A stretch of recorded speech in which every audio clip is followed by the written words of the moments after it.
The Olsinski Law Firm is an official sponsor of Top Bin 90, specializing in personal injury, criminal defense, DWI, family law, and workers' compensation. The Olsinski Law Firm provides professional, trusted legal services to clients facing a variety of challenges. With a team of experienced attorneys dedicated to protecting your rights, the Olsinski Law Firm is the legal support you can count on. Hi, I'm Justin Olsinski, the founding partner of the Olsinski Law Firm.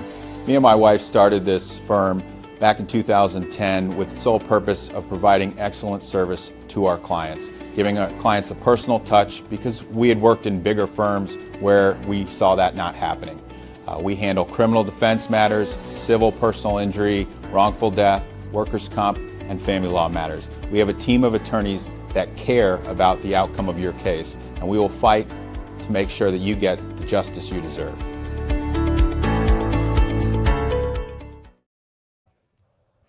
Hello and welcome to episode 26 of the Top Bin 90 podcast. Today's a very special episode. We are here at Glory Days. It's going to be a jam-packed show today. We've got some very special guests. First, I want to start off with my co-host, Mr. Bam Maurer Media. How are you today? I'm doing well. I'm a little wired, I'm a little tired, and I'm ready to talk a Charlotte FC dub. Wired, tired, we got it all today. And then we have a man who's been trolling every Atlanta United fan, making people retire off of Twitter, Mr. Caleb Adams. How are you today? I'm good. You can call me public enemy number one in Atlanta right now. They don't like me down there, but I've been having a blast. I'm doing great. Yo, I saw some of your tweets. I was like, this man is going in on these people. I gave him a warning. I told him, block me. Atlanta fans, block me right now because it's going to be a long weekend. Nice. And also, first time on the show, and thank you for having us on today. JD Harris, how are you today, JD? I'm great. I'm a little scared now. Like, I don't be careful. Yeah. Nice. So obviously we're here at Glory Days, right? So I mean, you have probably the best merch in all of Charlotte, and so we've kind of every time like new season comes around, we come here. You know, a lot of the Charlotte FC fan base comes here. Obviously, you have more than that, but maybe just tell us a little bit about yourself for the audience that doesn't know. Yeah, and it's been great, working with you since the start of everything too. Like, I'm so thrilled that you guys are here doing the show. So thanks for coming. Let me be a part of it. But no, it's great. Like especially the soccer community. We were talking about this earlier, but from the very beginning, they just showed out in every home game, especially. Like, people are coming out, supporting, and it's such a fun community to be a part of. Like, going to Hot Fly before the games, hanging out with people. Just everyone is just so fun to be with, and the energy around it is just incredible. Did you have any sense of like how big the soccer community was before? Or like you kind of saw and you're like, wow, this is actually like a big thing. Oh, of course, I forecast everything perfectly. Right? That's a great question because I played soccer growing up. And I love soccer, and living down here for as long as I have, and the excitement that was coming with soccer, I was like, I don't think people are really, grasping how big this is going to be for Charlotte. There were so many people that were excited for it, ready for it, and I just really kind of leaned into it as much as I could. So, I think maybe a month before it kicked off, the inaugural season, we just put out a bunch of new releases and a lot of energy into it, and I just was really like, I feel good about this. Yeah, so. When we saw those first designs, especially I think it was the first tifo kind of on the shirt you made, I was like, yo, this is fire. Yeah, the Misfit Queen, as we call her. That was before there was any mascot or anything yet, and I really wanted to kind of create something that the fans could get behind. And I was like, how do we kind of, the Queen City, Charlotte, and then get that just kind of tenacity and that energy in that logo, that look. So, and it's so fun to see just how people gravitate towards that, and that's something that they identify with and just really relate to with the soccer team. Nice, I love that. Awesome. Let's talk a little bit about this match. Atlanta United, Charlotte FC. We went into this match. The first thing that we were excited about is that Wilfried Zaha was coming back. So we were expecting him to have a big game, and he delivered, right? So I kind of want to start off, Caleb, with your thoughts on the starting 11. Obviously, we saw two changes, right? We saw Wilfried Zaha start on the left, and also Brant Bronico was in the lineup over Williamson. So just give us your thoughts about this lineup. Well, me like JD always forecasts everything perfectly. In this case, I did put a message out saying this is kind of what we all expected. I think the only sort of question mark was whether it's going to be Brand Bronico or Williamson. I think Williamson was a bit of a surprise for us, maybe some of us, that first game, but it only took one game for Bronico to get back in the starting 11. And hey, we love Bronico here at Glory Days, don't we? We do. Yeah, I was gonna come for Shout you. out Brand. I was like, you don't forecast anything you said, but you got a Brent Bronico shirt up in here. We do. So yeah, I was really happy when he made that lineup, right? Yeah. And now, he's playing for a different purpose now too. Yeah, that's true. Added purpose, I should say. Yeah, Brian, since you're a dad, man, is the dad energy real? We saw Brent Bronico have a kid, 3 goals preseason. Wilfred Zaha had a kid. He just scored. Is the secret to winning games and scoring goals having kids? I mean, I think Is it it like could help. however Maybe many kids I mean, you have? it also could make you. I mean, just have to dig deep, find that extra level. Just because you're running on fumes a lot of the time because you lack of sleep and things like that. So you got to find that extra level. Got to make a little extra money. Are you okay? Are you okay, my guy?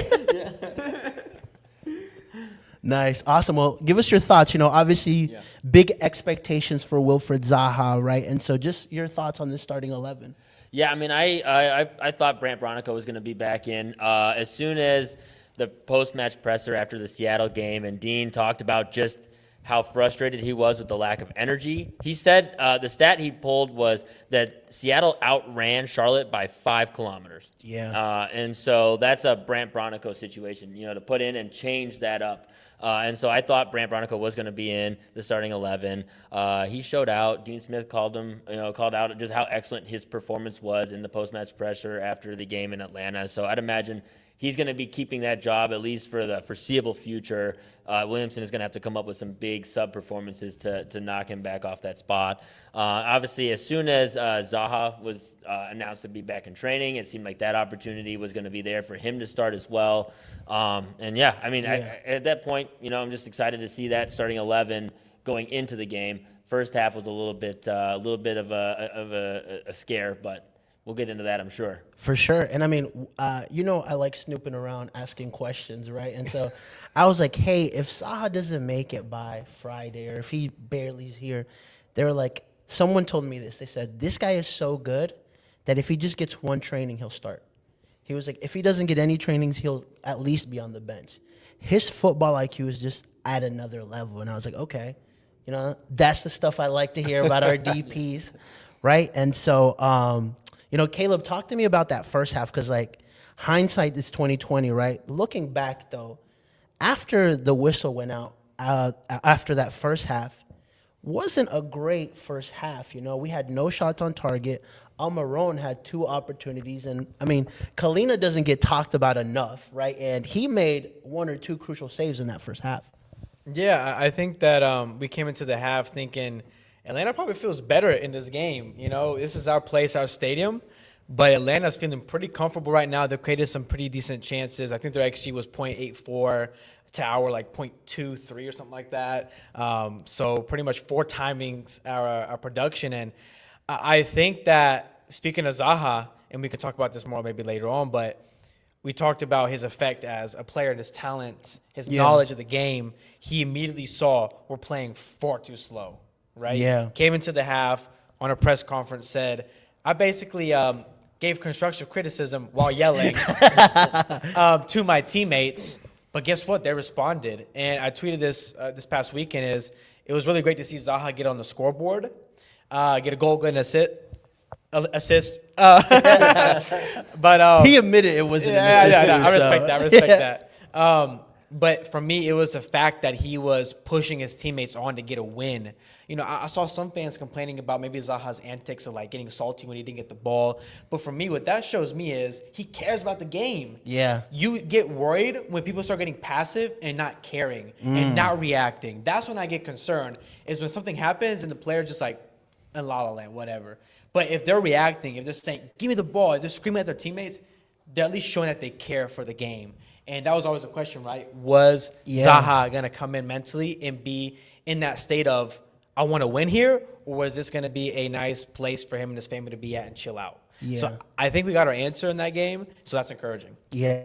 AD, how do you feel about that? Of players that kind of have kind of like that swagger or that influence that, like, if they do, like, they're always going to be like that. But, you know, a lot of it also depends on how they perform on the pitch. Yeah, and to your point, I mean, creating that urgency, right, for the team. And I think Charlotte's been kind of wanting that kind of, you know, that pizzazz in a player and something to kind of be excited about. Maybe a little, you know, controversial at times and fun, but that's why we gravitate towards them too. So I think people are really excited for it. Yeah. I know I am. Yeah, the whole fan base is behind him. Let's actually hear from Wilfried Zaha and what he had to say after the game. When I say how the goal is constructive criticism, but shouting it.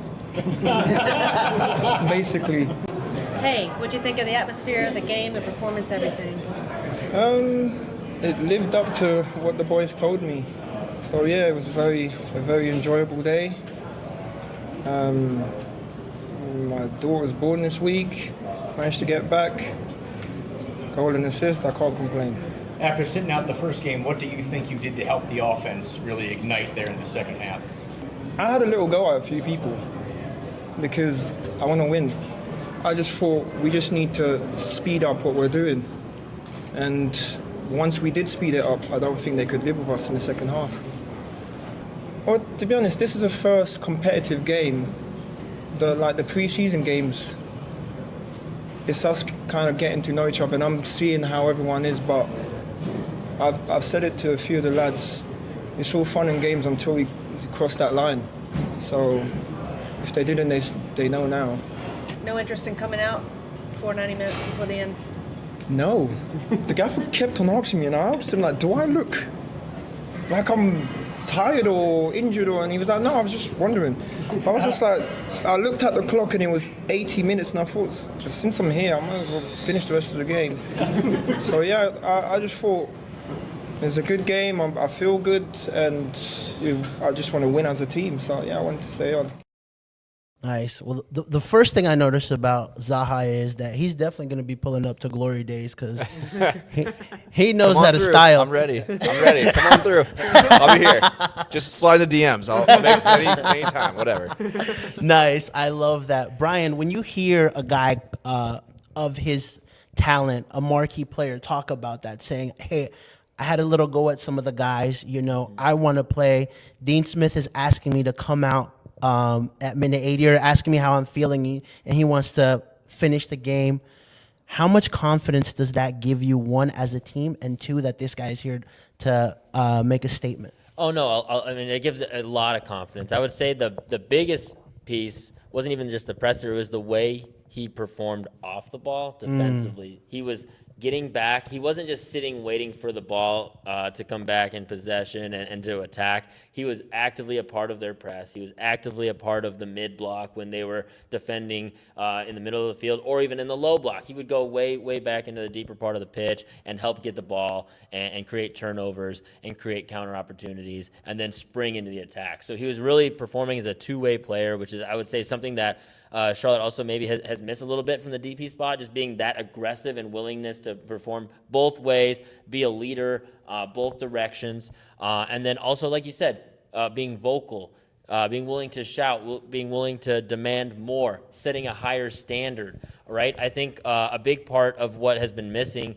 is a player, and we talked about this on the last couple of pods, is just having who's going to be the guy who's going to help make the rest of the players around him better. Yep. Right? And so I think that's something that he also showed. He showed, hey, this is how you get to where we need to go. You got to speed up play. You need to pass the ball faster. You know, these kind of things showing like, hey, this is how you get to the next level. This is where you get, you know, pulling players forward towards him. You know what I'm saying? And I think that's what he really showed in this game. For me, real quick here, I'm going to jump based off that. We talk about leaders and vocal leaders and presence in the team.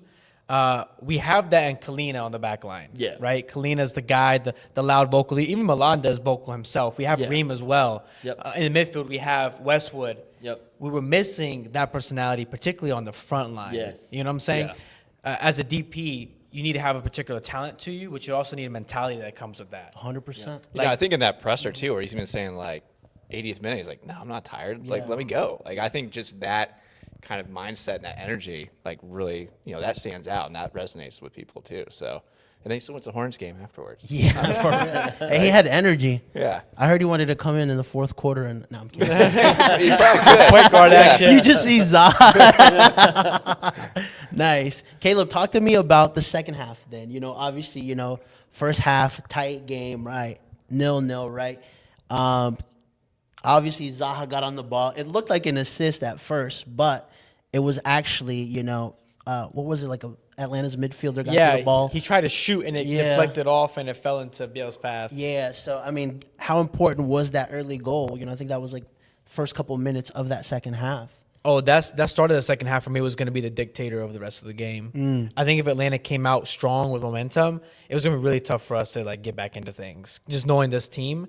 But mostly the biggest difference I saw in the second half was kind of what this team's identity is. Just good old English long balling. I mean, Dean Smith was like, Dean Smith very much told the team, hey, this buildup is not working right now. And as soon as he started going long, playing guys in behind, forcing the Atlanta defense to run while tracking back, guess what? Zaha got in behind to do that. And on the second goal, it was another long ball over the top. Atlanta's defender whiffed it and ran through. So we tried doing build-up in the first half, but it wasn't until we started challenging some of their fullbacks who both were substitutes. Their starting fullbacks were not healthy. Lennon and I forgot the Portuguese guy. What's his name? Do you know? Pedro Amador. Weren't starting that day. And so we started challenging them, chucking balls in behind, and our team is better suited to transition. Yeah. They showed it. I was going to come to you for that. Obviously, like when you look at a front three, like pace, that's what that screams, right? You have Abada, you have Patrick Ajiman, and you have Zaha. Yeah, and that's what Dean mentioned in the post-match press as well. He's like, he felt like if Atlanta kept moving their defenders forward, that line forward, and leaving space in behind, it was challenging sort of Charlotte's runners to go up against them 1v1. And Dean felt like as that continued throughout the match that was going to give Charlotte an advantage. And sure enough, that was the case. Whether it was Zaha, along the left-hand side, Ajiman, I also feel like was still, even though he wasn't as active with his touches, still was able to get involved. And in terms of, especially off the ball, I mean, he opened up space on the second goal. Zaha had the space. That's the one thing I feel like is going to need improvement throughout. I mean, and that also happened with reps and opportunity to build chemistry. The final pass was kind of missed on both goals, right? Zaha should have had the pass to Biel. He got lucky, got fortunate because he didn't go for the shot or went for the shot, but Schlieff kind of helped him out there. And then on the second one, Abada didn't notice maybe the runner of Zaha in behind. I mean, obviously he's pretty close to being in on goal from that turnover, but Schlieff had caught him at that point, and so there was an opportunity if he had slowed it down a second to see Zaha open in the space in behind that Ajiman had created for him by occupying both center backs. And so with time, those kind of opportunities will be hit, as they build chemistry. So I think that's the one thing. And Dean mentioned that as well in the press release. He's like, hey, man, our attack is not anywhere close to where it needs to be. This is going to take reps. This is going to take BL getting healthy. This is going to take these guys getting some more opportunities together. So we kind of saw a glimpse of what the finished product can kind of be, but there's a few steps here, before we actually see what their ceiling can be. Nice. Speaking of Dean Smith, let's hear what he had to say after the match this weekend. We didn't play that well last week, but now Wilf has come in, gave obviously, the players in the dressing room a lift. He gave the crowd a lift, and he's got an assist and a goal to his name already. So, yeah, it gives everybody a lift when you've got quality players. But our performance was better today. It wasn't a top performance, but it was a better performance than last week. And after the poor performance last week and getting a point on the road, you win today, and all of a sudden it's a good start rather than a poor start. A good start rather than a poor start. I really like it's really refreshing having a coach that, kind of tells it how it is, right? Because he's right. Like, I want to say that second half is probably the best that we've played, and it still just doesn't feel like Charlotte FC has hit the gear that it needs to, right? I mean, obviously we're only 2 games into the season, but, a positive result in Seattle and a win at home, that's something to be proud of just to get going. That's all you, man. Oh, my bad. I was like, yes, over here just nodding. Yeah, I think to your point, I mean, it's early. Yeah. But it's great momentum. And, coming even off the last season, people are, they have high hopes. And I think this is like, all right, we're going. All right, let's see where this goes, right? And it's great to see. Yeah. I mean, Gary, I think it's really important. I like that you mentioned we're not really at that high level yet. We're not there yet, but we're still getting results. Yeah. Yeah. And this is what I want to talk a bit about Pep himself. Because Pep, you beat me too. I was going to come bro, to you for that. great yeah. minds, you know what they say. But Pep, I think, has been kind of under the radar because of Zaha. But we talk about great players still being able to produce even when they play bad. That was probably the worst version of Zaha we're going to get for the season. He's, fresh off the airplane, with his wife in the hospital, didn't get to probably play much, came in for like a training session and a half and played in the middle of the day the next day. In the league for the first time, and it was a pretty hot day. But Pep, sort of still recovering from his injury, not getting a full 90 minutes. Guess what? An assist and a goal in his games. So big players step up, and we've been missing guys that can still produce even when things aren't going our way. Yeah, I was going to mention that too. Like, we still haven't even seen like a fully fit version of Pep BL. And so when that happens, I think we'll see a more unlocked version of Charlotte FC as well. Because you mentioned it too, a lot of the talk has been about, hey, we want to hold more possession this season, right? But as Caleb mentioned, we look better as a transitional team, a team that throws long balls at Abada, at Patrick Agiman, and at Zaha.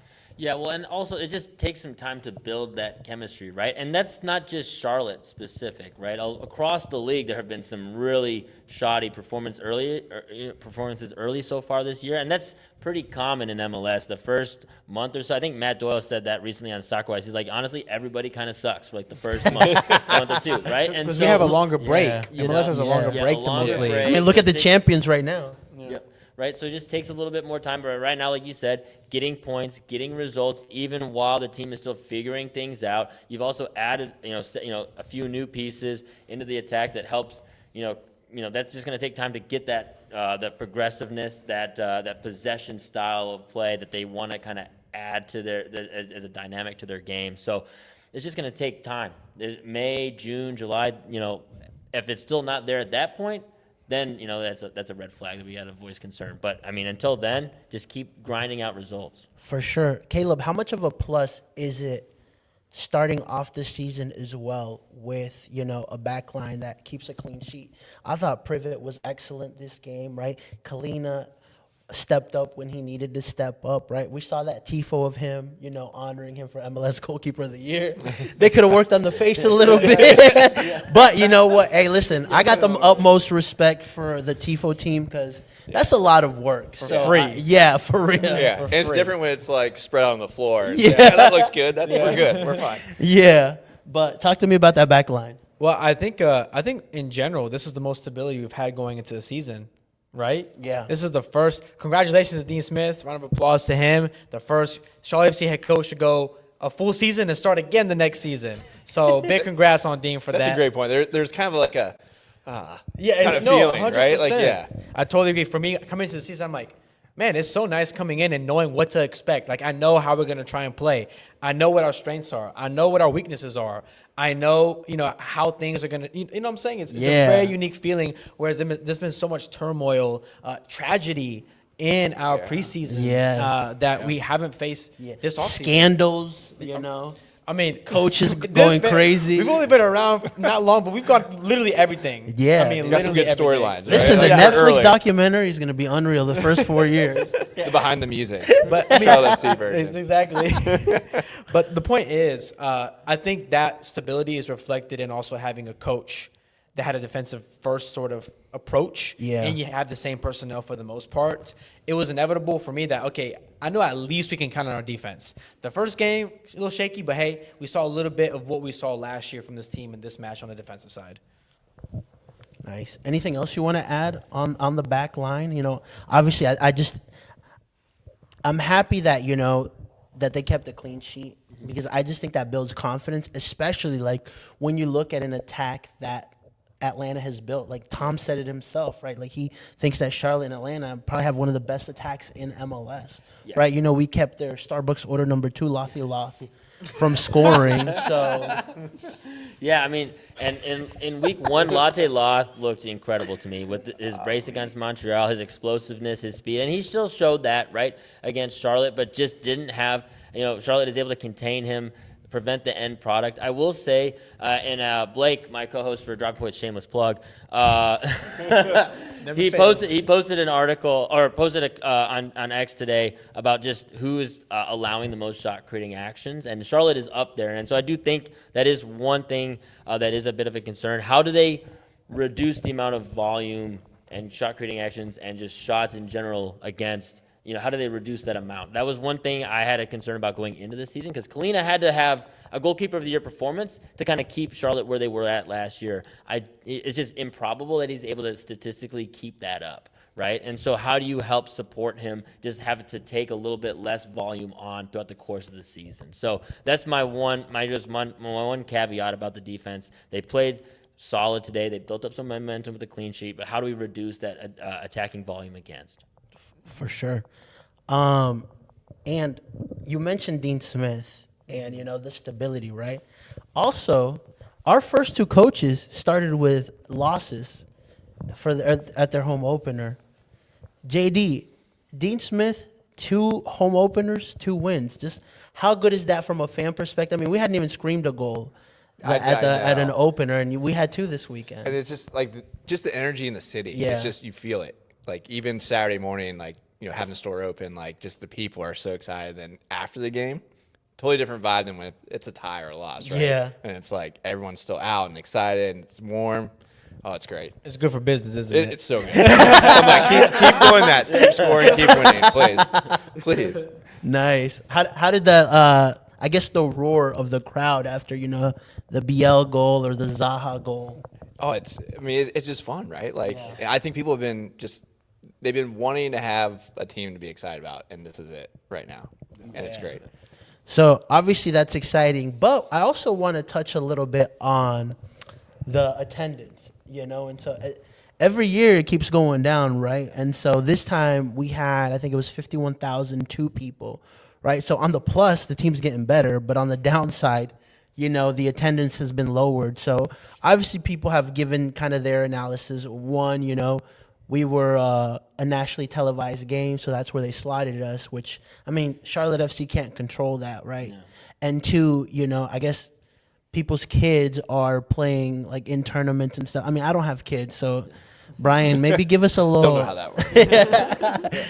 Give us a little insight on your thoughts on having 51,000 at the stadium this weekend. First off, 2 p.m. is a great time for when you have little kids. So I don't know if that was actually myth debunked. Yeah. Okay. Well, it's just it avoids late night meltdowns and past bedtime. So I'll take a missed nap or maybe an extra early nap, and rather than pushing bedtime back an extra 2, 3, 4 hours. So I would say many parents are probably in that same category as well. So I don't see the 2 p.m. window being what kind of caused ticket sales going down. I think big part of it year over year is just 74,000 was the honeymoon phase, right? For sure. Brand new team. What's this new thing? New experience. A lot of extra marketing at that point. The marketing has kind of trickled down a little bit from there. The honeymoon phase has faded. So too, the results never really came in. Dean touched on that in the presser as well, right?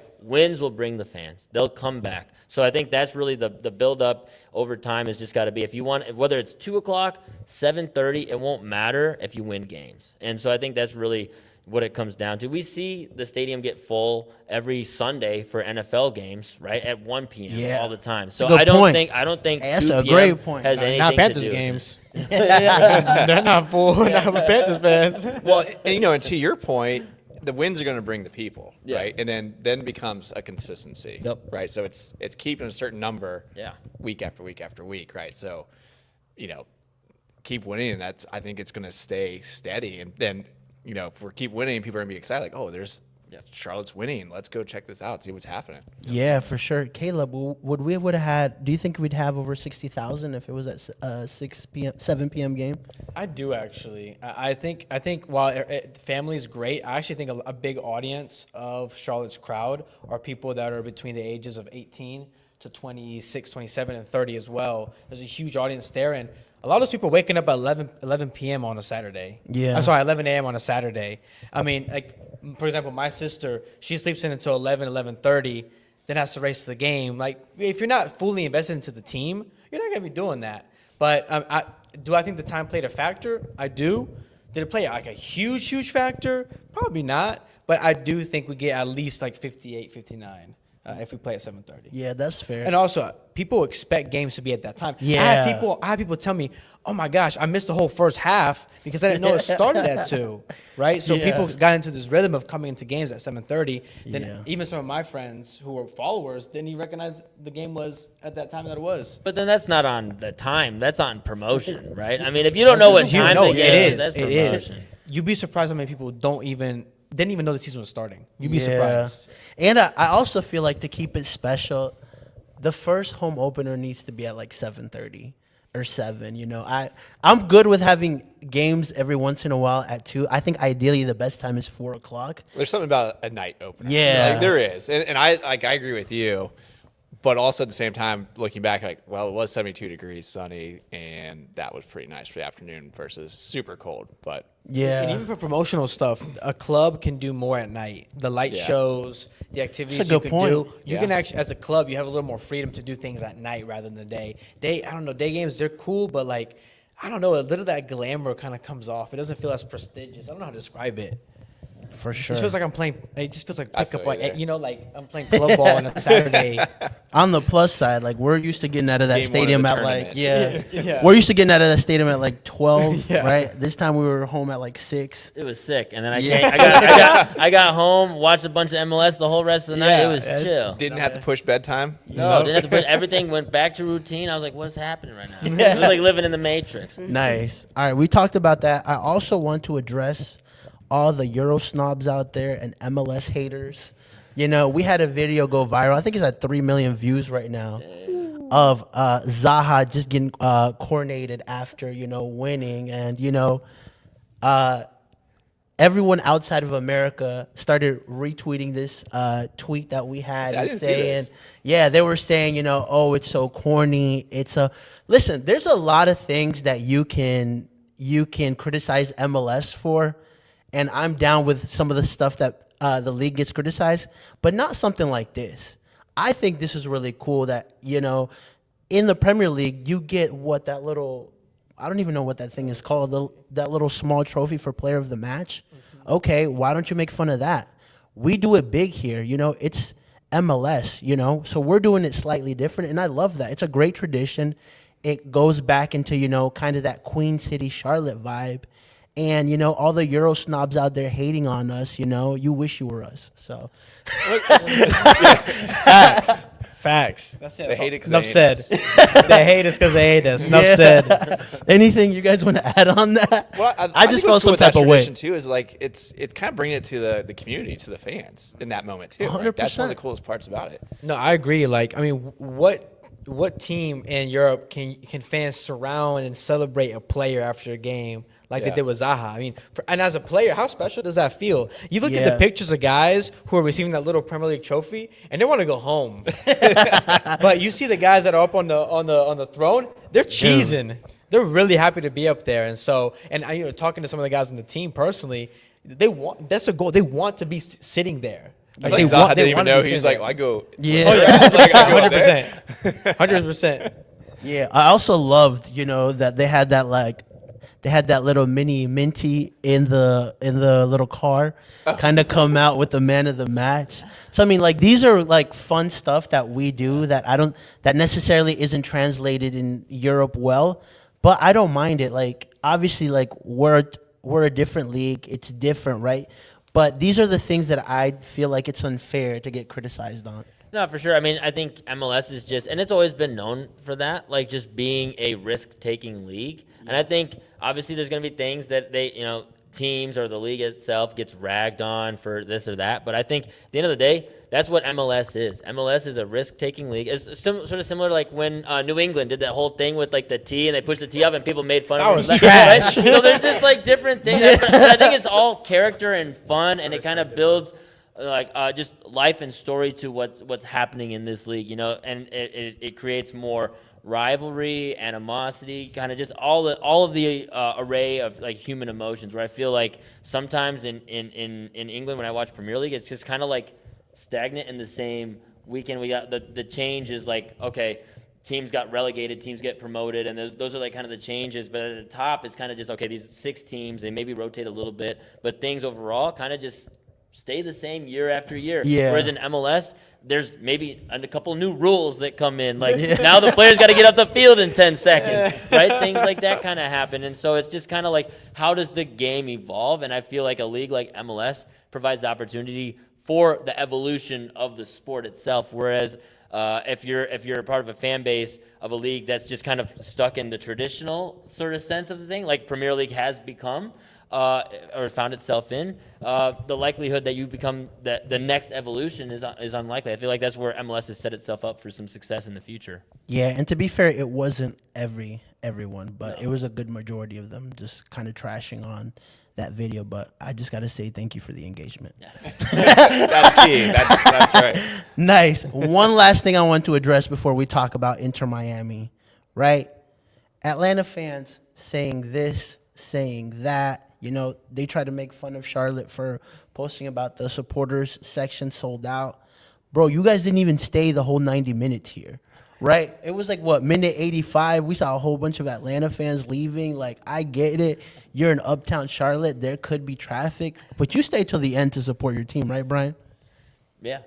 Yep. Wait, no. I feel like Caleb's got some things to say I here. definitely. I always got to say Yeah, things to say to listen, this Atlanta. is the most hated man in Atlanta right now. Public enemy number 1 in Atlanta. You don't want me in your zip code. You don't want this. No, but for me, they talked about a takeover online. Want to take over this stadium. I honestly didn't realize there were Atlanta fans up in the Upper Bowl. I didn't hear anything from the Upper Bowl. Whereas when you look at when Charlotte traveled to Atlanta, they were loud. They were up in the top parts, but they were loud, and you can hear the Charlotte fans all game long. I didn't hear a peep from Atlanta fans.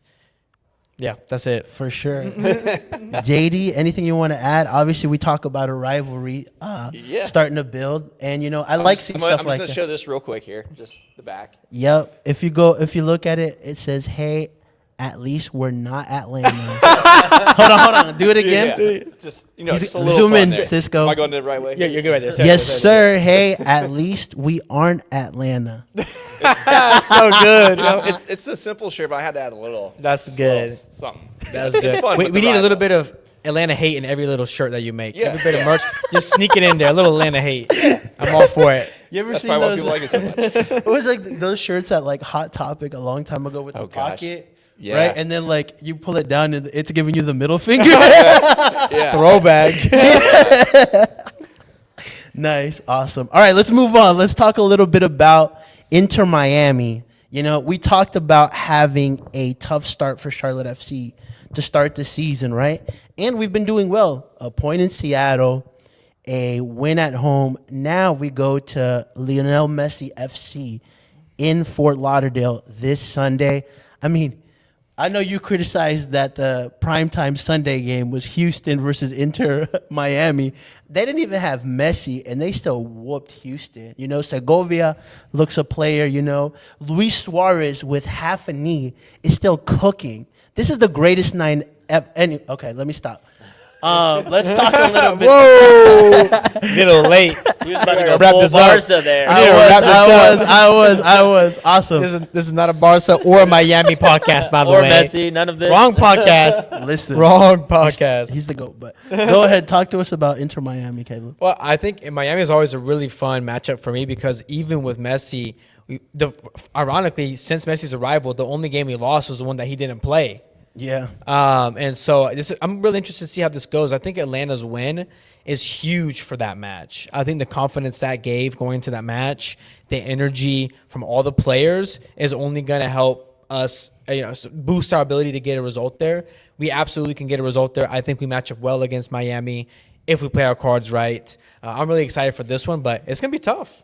But, hey, I think playing these tough games early is important and I think can be helpful. And if we're able to get a good result here, oh, man, we're winning the cup. Keep that receipt. Yeah. I mean, Clip it. it's still very early, Brian, right? But obviously, kind of going into match day 3, both teams undefeated, right? And so this is an opportunity. I think for me in Seattle, I didn't really see Charlotte have a go, right? And that's kind of something I want to see this match. What are you expecting for this game in Miami? Yeah, hopefully they just bring the energy again, right? Just like they did against Atlanta. If they do that, I mean, they already have that's a distinct advantage they will have because Miami just doesn't have the same amount of legs. I mean, they don't play that way. They play with the possession. They play with maintaining control of the ball, and that way they can kind of control the tempo of the game and kind of play at their own speed. So Charlotte needs to be able to disrupt that, right, with their energy, with their legs, with their running, their willingness to outwork them. So that's going to be really key in this game. I do think there is one other advantage. Right now, Miami is playing in CCC, and so that kind of disrupts their schedule. They're going to be going to play Cavalier, I think, on the road this week, and so they're going to have that midweek matchup before they play Charlotte, and that just CCC disrupts MLS, that disrupts the focus. Messi just took a game off, right? He didn't even travel, so that just plays a role because they're focused on a competition that right now is more important. It's just more important for them, and so there's an opportunity for Charlotte to kind of sneak in there and maybe get a result. Now, the thing is, MLS, out of all the teams in MLS, I would say Miami is probably the only roster that has like a solid second option at like every position, and so that they're extremely deep. Shout out David Ruiz.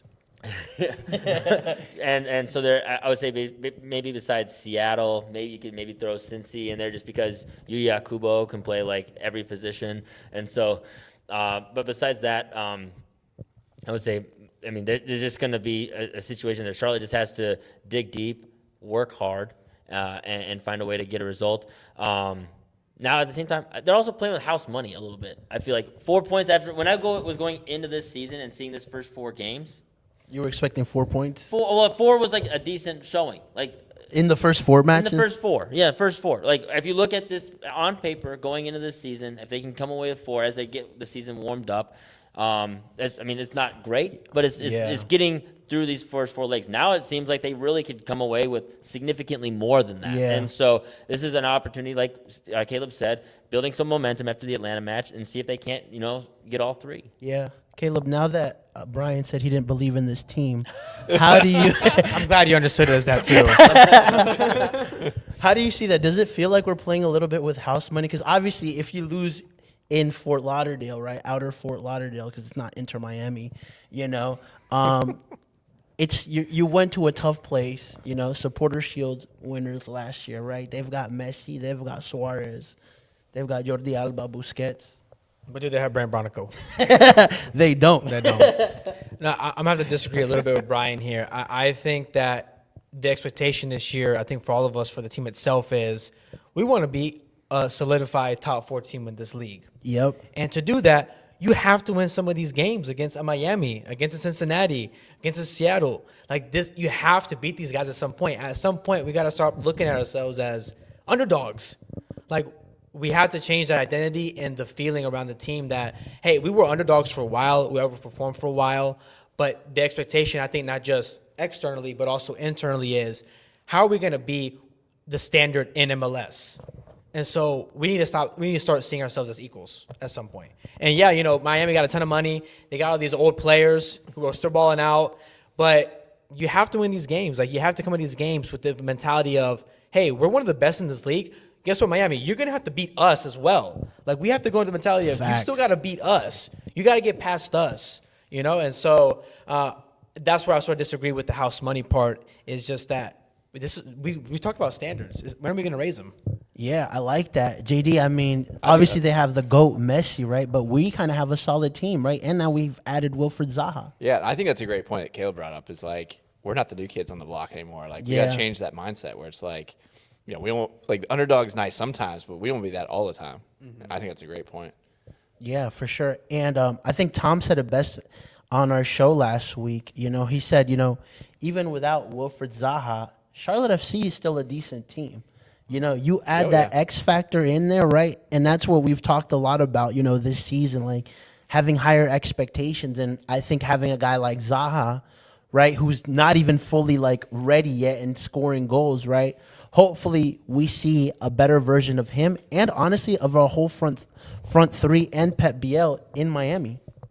Yeah, I mean, ideal, right? So just if they show up, get the work hard and go for it. I mean that's what they should be doing every week. Yeah. And yeah. Let's talk about a little bit about what players do you think could be important in this match, right? When we're looking at, obviously we'll have a key battles article coming out this week, so look out for that. Shameless plug, right? But a guy that stands out to me from the Charlotte FC side, right, is obviously Zaha, but I think Pep Biel.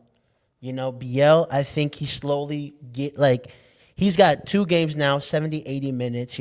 I feel like scoring a goal, right, assist, that confidence is built up in him, and I think he can go to a place like Miami and kind of show out. Yeah, I think Pep, we saw in preseason that, and even in the Seattle game, at times, things work better when Pep is involved. I think we could all agree on that. I think things run smoother. The issue has been, how can we get him the ball in good spots? How can we make sure that he's available to receive the ball where he can actually affect the game? And Miami is a team that I think that can happen because for me, Pep in this game, for me, is going to be more so a facilitator to guys like Ajimang, Abada, and Zaha in behind because we need to 100% be forcing Miami to be running back and back and back and over again. If we're gonna play this slow possession ball, we're gonna make it really easy for Messi, Suarez, Busquets to just be okay physically for the rest of the game. We need to make this a ping pong match. Like, it needs to be end-to-end stuff. And if we can make it end-to-end stuff in the first half, those legs are going to be given out in the second half. We win the endurance battle. We win the endurance battle, the fitness battle.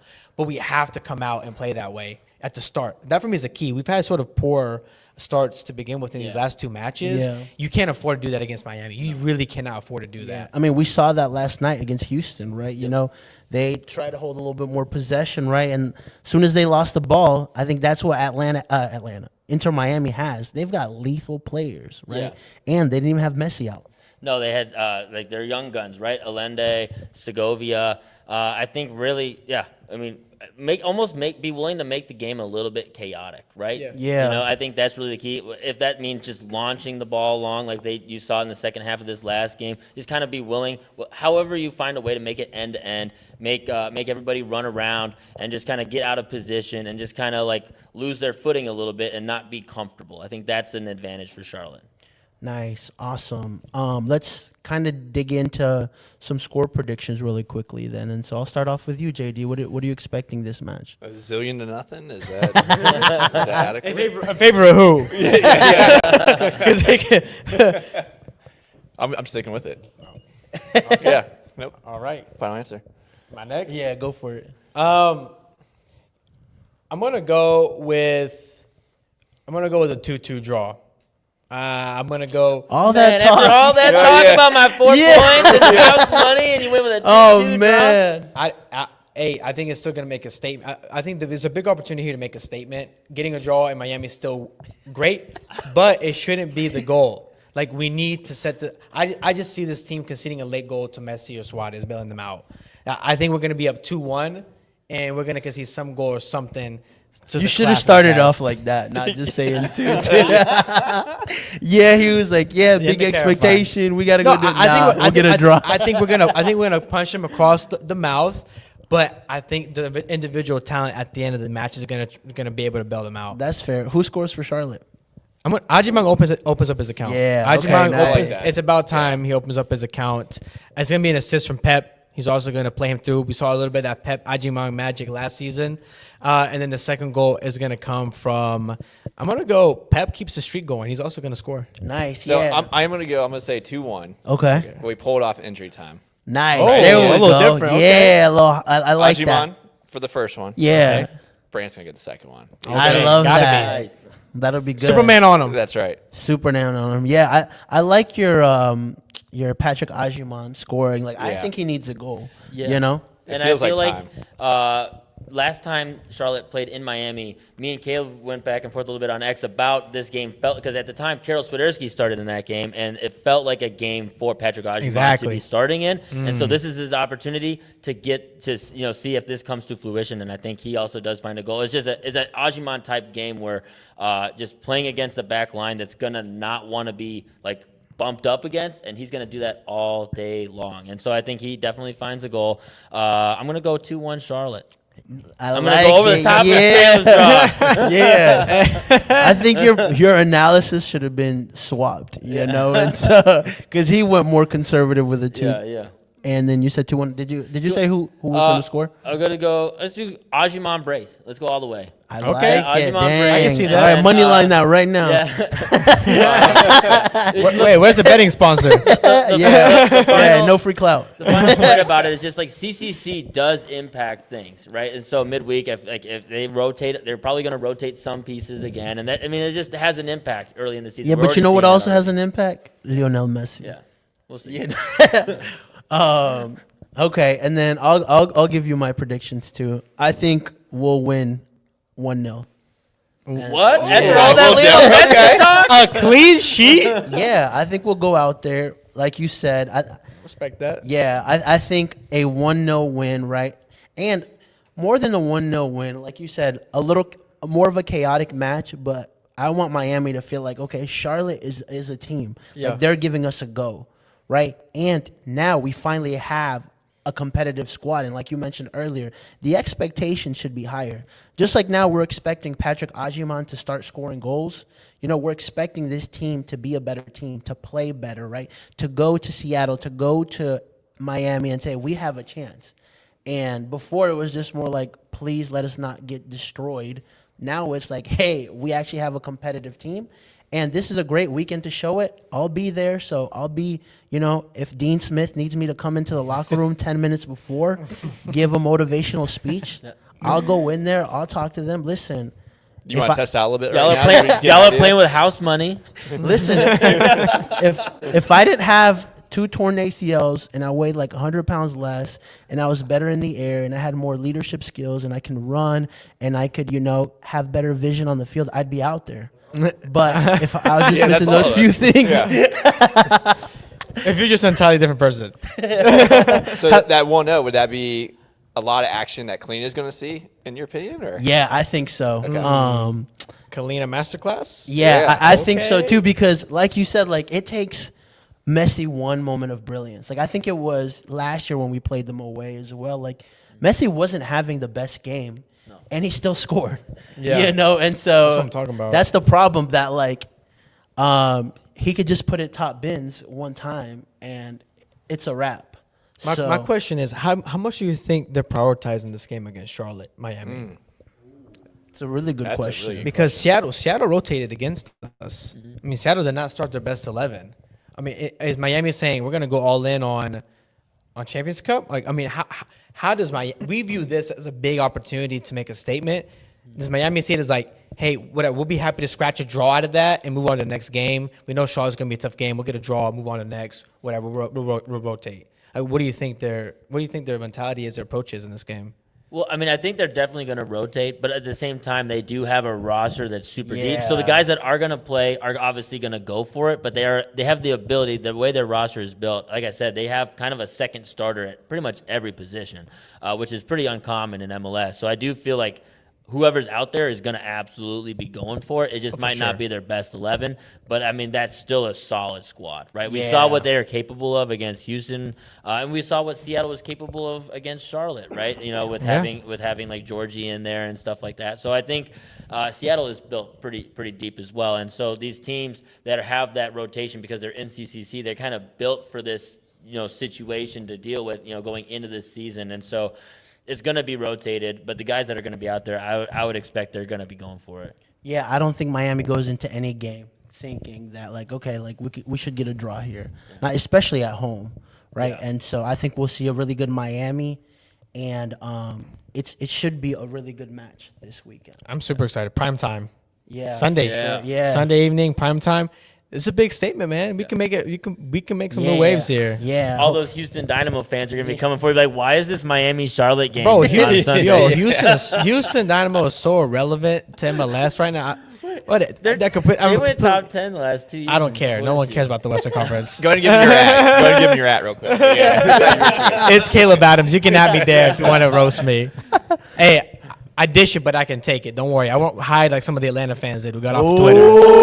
Some of you Atlanta fans got off of Twitter because it was too much for you to handle. Nice. All right. You mentioned it, right? That's where we can find you, Yeah, Caleb? there you go. Nice. It's Caleb Adams on Twitter. Nice. I love it. JD, where can people find you? At Glory Days Apparel. Nice.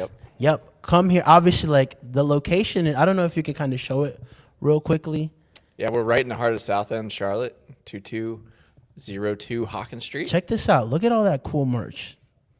Close it down for you guys, though. Yeah, he did. And so, I mean, this was great, you know. So if you've got a couple things missing, it was Cisco. I'm kidding. Like, so He's like, I quit. there's a stack of shirts missing. He's like, too large, 2XLs. Yeah. Brian, where can people find you? Yeah, y'all can find me on Twitter at Malware Media, and you can find all my written content at topbin90.com. And then also, shameless plug, again, we'll dip back into it, dropping points. We're doing our next episode tomorrow for this game week 3. If y'all hadn't played before, definitely give it a shot. There's MLS Fantasy, there's like a new season every 6 weeks where you can re-qualify for Champions Cup. So jump on. It's not too late. And if you had listened to the show, you might have played Alex Freeman, Blake's long shot for Orlando, who scored a goal in his debut last week. So check it out. Nice. And you know where you can find us everywhere at TopBin90. Thank you guys. It's been another great episode of the podcast. Next time we do this, hopefully we'll have some more wins under our belt. Top of the East, baby.